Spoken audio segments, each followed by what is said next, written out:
Buenas tardes, mis estimados amigos. Hoy vamos a hablar un poco sobre planeación de proyectos. Dentro de nuestra ruta de trabajos de investigación de operaciones, vamos a empezar, después de haber visto algunos métodos importantes, vamos a empezar a focalizar ya en la planeación de proyectos y el día de hoy vamos a hablar del cálculo de tiempos y la ruta crítica.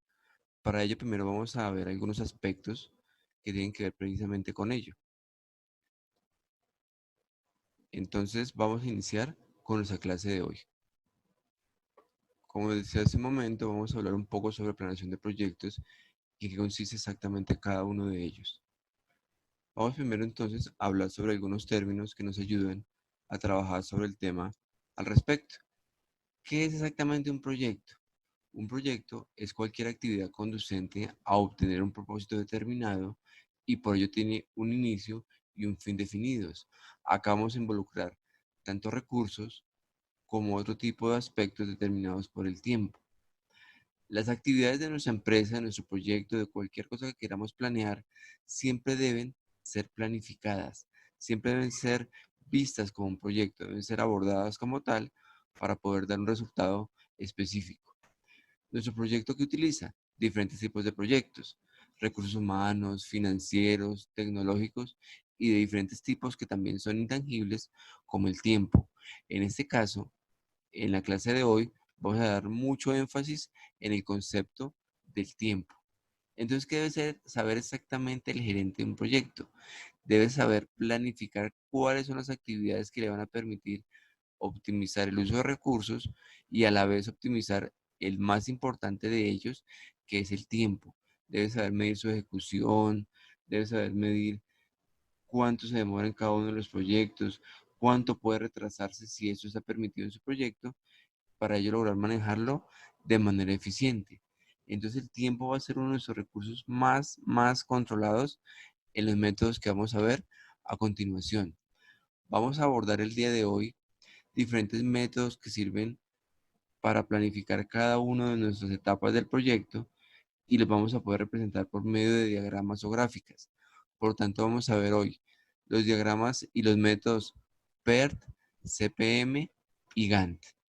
Vamos a empezar entonces con el primero de ellos.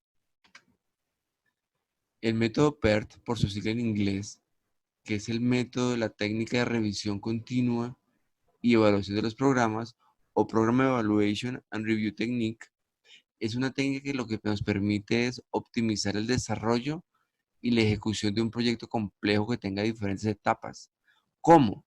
Por medio del análisis muy detallado de cada una de esas etapas, de cada una de esas tareas, para poder entender cómo están interrelacionadas y cómo afectan el tiempo. Vamos a ver entonces cómo se plantea un diagrama de PERT por medio de un ejemplo. Supongamos que precisamente para esta clase estamos intentando preparar un taller, el profesor está trabajando en su casa para el video de hoy y quiere preparar un taller aplicado de los diagramas PERT, CPM y Gantt. Entonces digamos que él define en primer lugar como primera etapa, identifica las actividades que va a adelantar para poder planear esta clase y a cada una de ellas les da una letra. Entonces supongamos, primero va a consultar bibliografía, la voy a llamar la etapa A. En segundo lugar va a identificar los temas principales, en la etapa B. También va a elaborar un resumen por tema, en la etapa C. Luego va a preparar ejercicios, en la etapa D. Luego va a resolver ejercicios, en la etapa E. También va a preparar la presentación en la etapa F y finalmente todo ello en diferente interrelación, en diferente secuencia, empezando por unos u otros, va a servirle para dictar la clase, que es lo que se llama la etapa o actividad G. Es importante entender acá que en los proyectos y en el ejemplo que estamos dando a continuación, no siempre se sigue la misma ruta. Es decir, este proyecto no necesariamente es un proyecto que vaya por la ruta A, B, C, D, E, F y G secuencialmente. No necesariamente. Puede haber algunos que sean lineales y son mucho más fáciles de controlar, porque sencillamente no se puede seguir una etapa si no se ha suplido la anterior. Pero no en todos pasa lo mismo. Vamos entonces a ver qué pasa con ello. Vamos a tomar este ejemplo para entenderlo. Digamos que en una segunda etapa se identifican las interrelaciones entre cada una de las actividades. Por lo tanto, vamos a lograr llegar a un término, a unos conceptos que se llaman las etapas precedentes y las etapas consecuentes. ¿Qué son las etapas precedentes? Las etapas precedentes son todas aquellas etapas que hay que surtir para poder llegar a la etapa que estamos analizando. Es decir, si para hacer la ejecución de hacer un muro, primero tengo que haber hecho la mezcla de arena y cemento con agua, la etapa de mezclar esa arena, ese cemento con agua, es la etapa precedente de hacer el muro. Y así, construir la casa o construir la sala de la casa va a ser una tercera etapa consecuente después de construir muros. En cada uno de ellos. Vamos a ver entonces.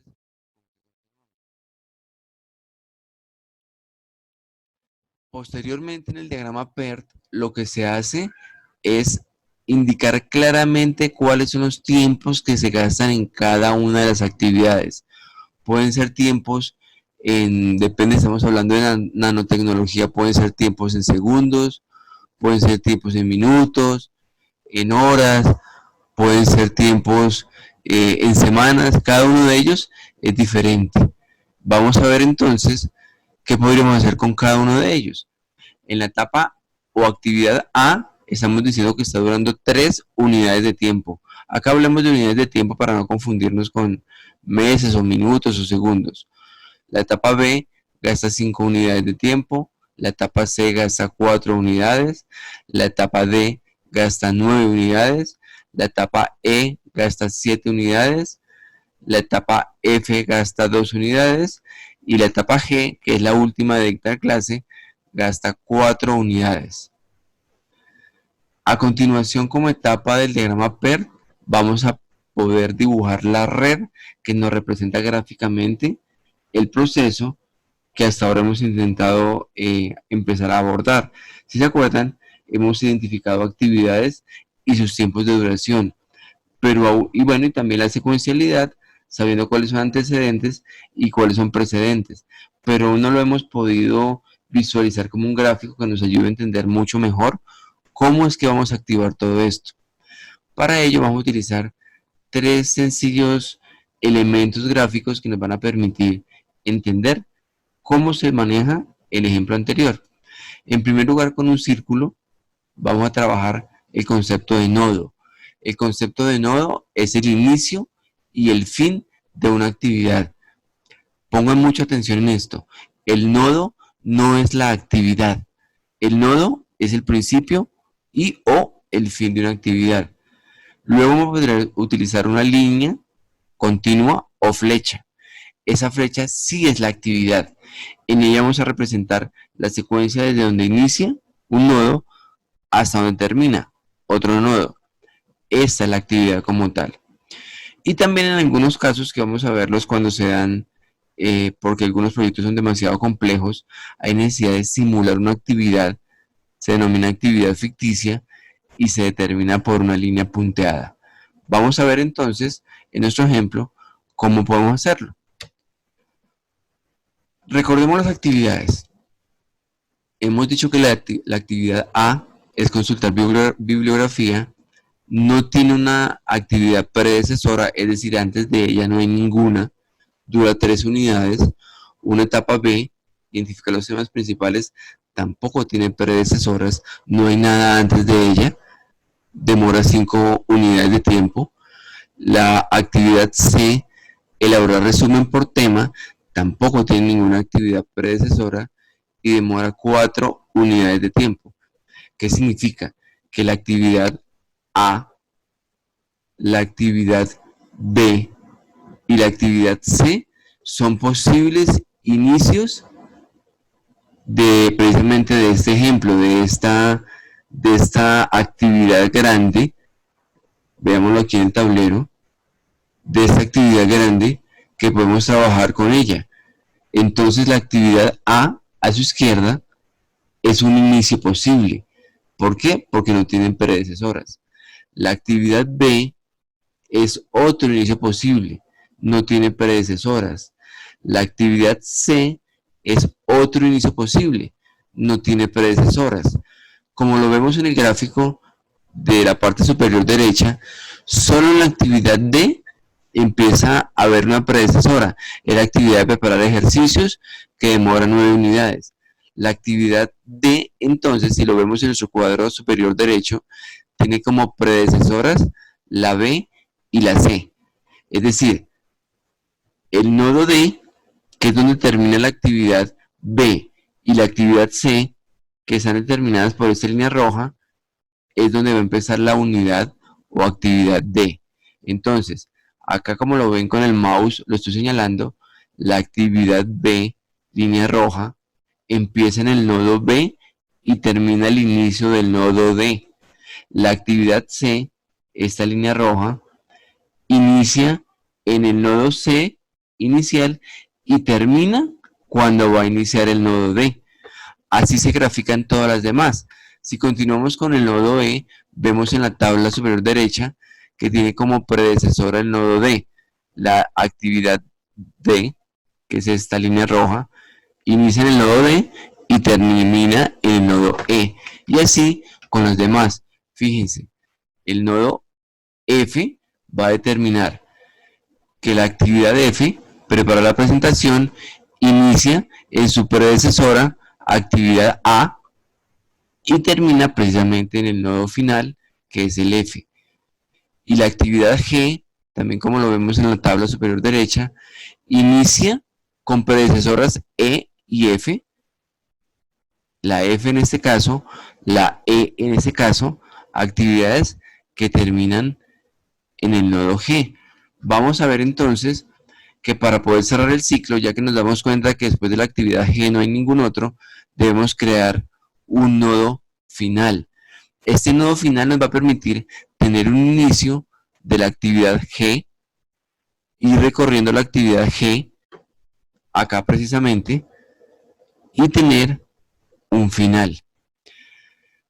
¿Qué hacemos a continuación entonces? Asignamos gráficamente los tiempos. Recuerden que las flechas son las actividades. Si ustedes recuerdan, la actividad A tiene una duración de 3 unidades, la actividad B tiene una duración de 5 unidades, la actividad C tiene una duración de 4 unidades de tiempo y así cada una de ellas. Cuando vemos este gráfico, podemos entender cada una de las actividades, cuánto dura, dónde inicia, dónde termina y todas ellas nos determinan que al final hemos terminado nuestro proceso de preparar clase y poder ir a dictarla. ¿Qué nos muestra este gráfico que empieza relativamente a complejizarse? Que precisamente hay una red de colaboraciones y una red de secuencialidad entre cada una de las actividades, lo que nos permite darnos cuenta que tenemos diferentes caminos. Por eso recuerden que este modelo gráfico se llama el modelo PERT, es la técnica de revisión continua de evaluación de procesos. Entonces podemos empezar por el A, por el B o por el C, siguiendo los caminos. Nuestro proceso nos mostró que yo pude haber elegido iniciar consultando bibliografía, pero también pude haber decidido iniciar identificando temas principales, o cualquiera de la A, la B o la C. Vamos a ver qué continúa entonces en nuestro proceso. Cuando tenemos ya una gráfica PERT, que tenemos clara cuál es la ruta, cuál es cada uno de los posibles caminos o rutas también que podemos seguir y cuáles son los tiempos asociados con la secuencialidad, podemos continuar con el siguiente método, denominado el método CPM. El método CPM es el método Critical Path Method, precisamente denominado así porque es la forma en que nosotros podemos continuar o podemos elaborar el tema. Vamos a continuar entonces analizando cada una de nuestras actividades, cada una de nuestras etapas. Vamos a trabajar el método entonces que denominamos CPM, Critical Path Method. Este método es un método que utiliza mucho, es muy común en administración y gestión de proyectos, que lo que busca determinar es cuál es la secuencia o ruta crítica en precisamente ese camino de secuencia de elementos que nos permiten llegar a una red de proyectos desde el inicio hasta el final con la mayor duración en ese posible intrincado gráfico de red donde hay diferentes caminos. ¿Para qué? Para ver cuál es el tiempo máximo y cuál es el tiempo máximo y mínimo que yo puedo determinar para llegar a un final de proceso. ¿Para qué me sirve ello? Cuando determino el tiempo máximo, la ruta crítica, sé que no puedo demorarme ni un momento más porque estoy desfasando totalmente mi proyecto. ¿Y para qué me sirve el tiempo mínimo? Para optimizar recursos. Cualquier retraso puede dañar la ruta máxima, el camino crítico máximo que puedo determinar, y entre más me acerque al camino mínimo, pues entonces lo que hago es que logro los mejores resultados. Vamos a ver entonces cómo podemos continuar con esta ruta crítica. Recordemos lo que teníamos anteriormente. Teníamos actividades determinadas por el nodo de inicio y el nodo final y la línea roja en flecha que nos determina cómo va a ser el camino, y tenemos unos tiempos. Veamos entonces qué trabajamos.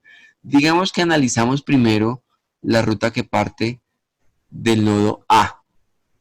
El nodo A me determina, vamos a señalarlo aquí en el tablero para entenderlo mucho mejor. El nodo A me determina una ruta que puedo yo trabajar yendo hacia F, yendo hacia G y llegando al fin. ¿Qué me utiliza esto como tiempo? 3 en la actividad A, 2 en la actividad F y 4 en la actividad G. 3, 5, 4, 9 es el menor tiempo si yo inicio por la ruta A.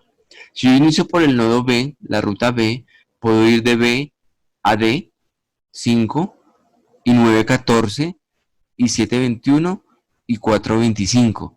El tiempo que me demoro si inicio por el nodo B con la actividad B de 5 unidades son 25 unidades de tiempo. Analicemos la tercera posible ruta, iniciando por el nodo C con la actividad C que me demora 4 unidades, voy con 4 y 9, 13 y 7, 20 y 4, 24. Entonces sé que si inicio por la ruta C, estoy demorando 24 unidades de tiempo.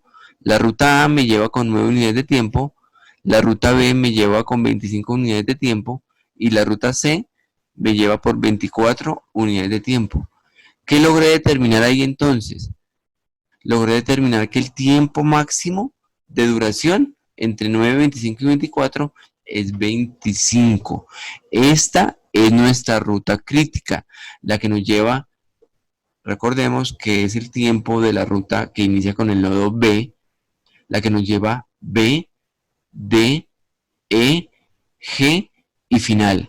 Entonces, la primera respuesta cuando nos pregunten cuál es la ruta crítica que utiliza el mayor tiempo máximo para que no, digamos, se pierdan recursos en este proyecto de ejemplo del tablero, la respuesta es, pues la ruta crítica es la ruta B, D, E, G, final, que nos lleva 25 unidades de tiempo. Ya cuando tenemos la ruta crítica, vamos a poder empezar a medir los tiempos máximos y los tiempos mínimos que demora todo un proceso, haciéndolo nodo por nodo. Entonces, vamos a empezar a utilizar más notación, más formas de representar en cada nodo cada uno de los elementos que vamos a analizar en el tiempo. Recordemos que aquí tenemos un nodo cualquiera, recordemos que anteriormente teníamos varios de ellos que nos ayudaban a conectar actividades entre uno y otro. Entonces vamos a utilizar uno de ellos. ¿Qué utilizamos en cada uno de ellos? Utilizamos una notación que nos permite determinar al lado izquierdo, anotando el tiempo temprano inicial, el tiempo más temprano con el que yo voy a iniciar la actividad. Por lo mismo, me permite también representar a la derecha, en la parte inferior, el tiempo temprano final. Es el tiempo cuando yo puedo terminar este nodo habiendo iniciado con un tiempo temprano inicial y habiendo gastado un tiempo que ya hemos determinado en cada una de las actividades. Recuerden que la actividad anterior en el gráfico nos muestra cada actividad. ¿Qué pasa? Para poder entender mucho mejor este gráfico, vamos a hacer un pequeño cambio de notación que sigue en la siguiente etapa después de haber llegado a este, que es nuestro modo, nuestro gráfico PERT CPM. Vamos entonces ahora a intentar incluir cada uno de estos tiempos dentro del nodo inicial. ¿Para qué? Para poder empezar a calcular los tiempos mínimos iniciales, los tiempos máximos iniciales, los tiempos mínimos tardíos y los tiempos máximos tardíos. Entonces vamos a tomar cada uno de los tiempos y vamos a llevarlos a cada actividad, a cada nodo de inicio. El tiempo de la actividad A, que era 3, vamos a representarlo aquí al interior del nodo inicial. El tiempo 2, que era el tiempo de la actividad F, vamos a representarlo aquí adentro de la actividad F. Como ejemplo final les digo, el tiempo acá 7, que era el tiempo de la actividad E, vamos a incluirlo aquí en la anotación debajo de la E para que nos quede como tiempo de la actividad E. Vamos entonces a recordar, ya tenemos a la izquierda inferior el tiempo temprano inicial, a la derecha en la parte inferior el tiempo temprano final. Continuamos en la parte superior izquierda con el tiempo tardío inicial y continuamos arriba en la parte superior derecha con el tiempo tardío final. Así vamos a intentar notar cada uno de los nodos sumándole lo que acabamos de ver de los 4 tiempos tardíos y tempranos dentro de la actividad, ya sabemos, y dentro del tiempo de cada una de ellas. Vamos a hacer un ejemplo entonces.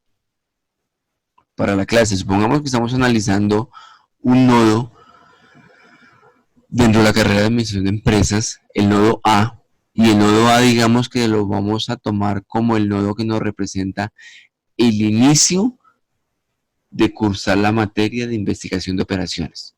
Recuerden que el nodo nos muestra el inicio y el final, pero acá vamos a utilizarlo como el inicio de cursar la actividad de ver la materia de investigación de operaciones. Seguramente de acá de la actividad tendría que surgir una flecha que es la que nos va a demorar un semestre, una flecha hacia adelante porque iniciamos viendo la asignatura de investigación de operaciones con la primera clase y nos va a llevar a lo largo del semestre hasta una actividad final que es la que nos va a permitir ver una materia posterior. ¿Esta materia cuánto se demora? ¿Esta flecha cuánto se demoraría? Se demoraría un semestre. Entonces la unidad de tiempo que utilizamos para este ejemplo es el semestre. Pero dijimos que para poder entenderlo, vamos a coger el 1 que estaba en esta flecha que estoy señalando con el mouse, con el puntero del mouse, y la vamos a incluir al interior. Entonces la actividad A tiene un semestre. Vamos entonces ahora a ver los conceptos de tiempo que estamos viendo: el tiempo temprano inicial, tiempo temprano final, el tiempo tardío inicial y el tiempo tardío final. Digamos que tuvimos la fortuna de empezar muy temprano esta materia, investigación de operaciones, tuvimos un tiempo inicial lo más temprano posible de 3. Empecé en el semestre 3 como tiempo temprano inicial. Vean lo que yo voy a hacer. Como la duración de un semestre de una materia, en cualquier proyecto que estemos viendo lo habremos representado acá con un número que viene de la flecha que yo involucro aquí adentro. En este ejemplo dura un semestre. Si mi tiempo temprano inicial fue empecé en tercer semestre investigación de operaciones, pues la flecha que demoró un semestre me llevó y terminé al inicio del cuarto semestre. Entonces mi tiempo temprano inicial, si tuve la fortuna de empezar temprano esta materia, es el tercer semestre y me va a llevar a que termine al inicio del cuarto semestre. Es decir, cuando termine voy a poder empezar mi cuarto semestre. Pero la malla de materia de administración de empresas me permite flexibilidad y digamos que yo dije, no, me demoré hasta octavo semestre para iniciar la materia de investigación de operaciones.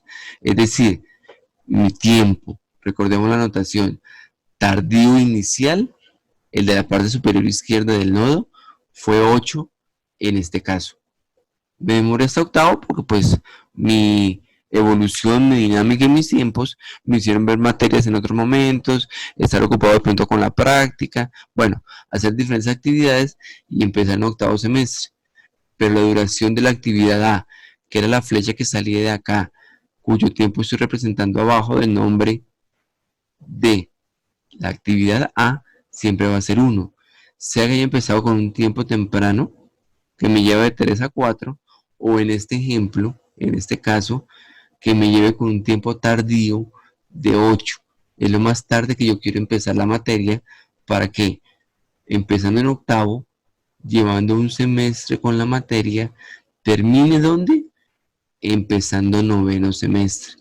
Entonces, fíjense de nuevo, si empecé en 3, sumo 1, termino en 4.